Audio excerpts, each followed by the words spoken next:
Assalamualaikum warahmatullahi wabarakatuh. Perkenalkan, nama saya Amelia Putri dari SMP Bina Intan Kamil akan mempersembahkan sebuah dongeng dengan judul Putra Mahkota Ahmad Made yang sangat baik hati. Pada zaman kerajaan dulu hiduplah seorang raja yang arif dan bijaksana. Seluruh rakyatnya sangatlah setia dan patuh pada rajanya, sehingga suasana di dalam kerajaan itu sangatlah aman, damai, dan tentram. Namun, satu hal yang membuat sang raja sedih, ia belum juga dikaruniai seorang anak. Padahal ia sangatlah butuh untuk melanjutkan tahtanya sebagai seorang raja. Pada malam hari, sang raja duduk termenung di serambi istana. Lalu, sang permaisuri pun menghampiri dan bertanya, "Apa yang Anda lakukan?" Lalu sang raja pun menjawab, "Ini istriku, kita belum juga dikaruniai seorang anak. Padahal kita sangat butuh untuk melanjutkan tahtaku sebagai seorang raja." Mendengar hal itu, sang permaisuri pun mulai menentangkan hati sang raja.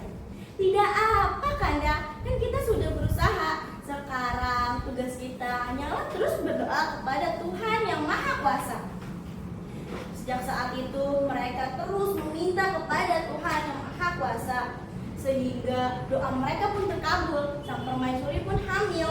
Berita kehamilan sang permaisuri pun tersebar luas di seluruh penjuru dunia. Hingga suatu saat sang permaisuri pun genap 9 bulan kandungannya dan siap melahirkan putra yang sangat sehat dan tampan. Saat itu sang raja pun mulai mengadakan pesta selama 7 hari 7 malam untuk meresmikan nama putra mereka menjadi Ahmad Made. Hari terus berganti, berita senang berganti berita sedih.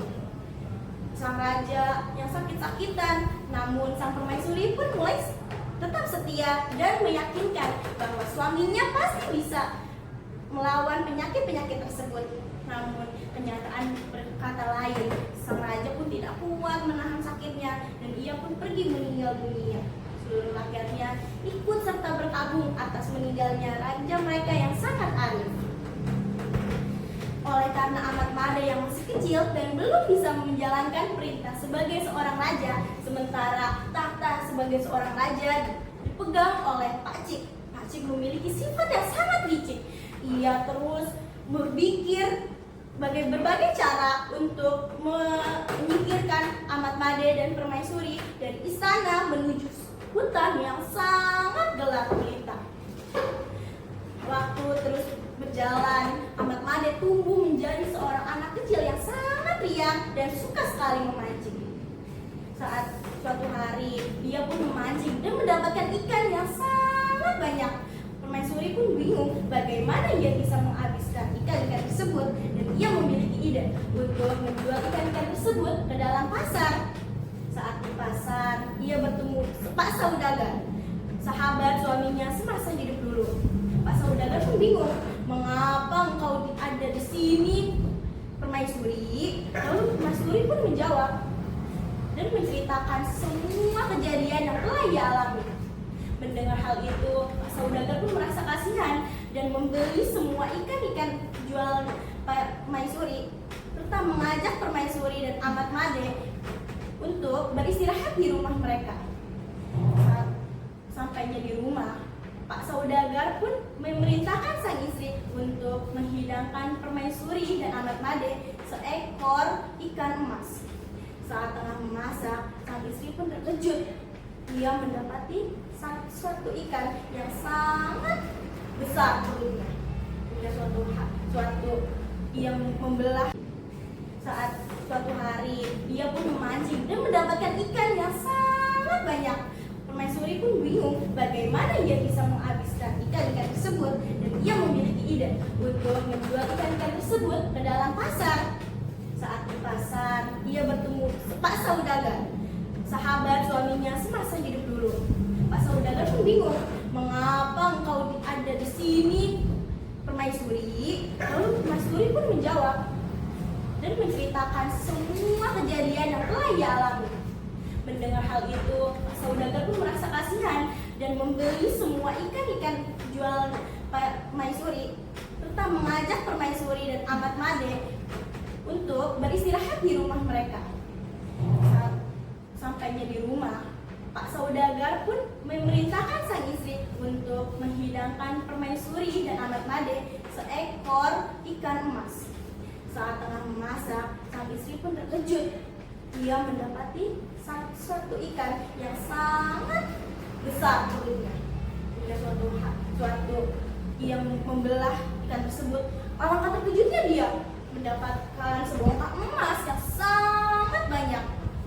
Melihat hal itu, Pak Saudagar pun memerintahkan sang istri untuk menjual emas-emas tersebut dan memberikan uangnya kepada Permaisuri dan Ahmad Made agar membeli rumah untuk tempat mereka bersandar. Di sisi lain, Pak Cip yang di dalam istana mulai kelimpungan. Ia berpikir untuk membawa Ahmad Made kembali ke istana dan memerintahkan Ahmad Made untuk mengambil buah gading yang terletak di tengah pulau di lautan. Saat ia memerintahkan hal tersebut, Ahmad Made terkejut. Bagaimana ia bisa untuk mengambil buah gading tersebut agar ibu Cipnya bisa untuk sembuh dan pulih dari penyakitnya itu. Saat di tengah kebingungan, Ahmad Made pun bertemu dengan seekor ikan, naga, dan raja buaya yang memberi hormat kepada dirinya. Ia pun bingung dan bertanya, "Mengapa kalian semua memberi hormat kepadaku?" Lalu seekor naga menjawab, "Sewaktu dulu almarhum ayahmu adalah raja yang baik." Dan naga memberikan sebuah jimat untuk memudahkan Ahmad Made memanjat pohon buah gading.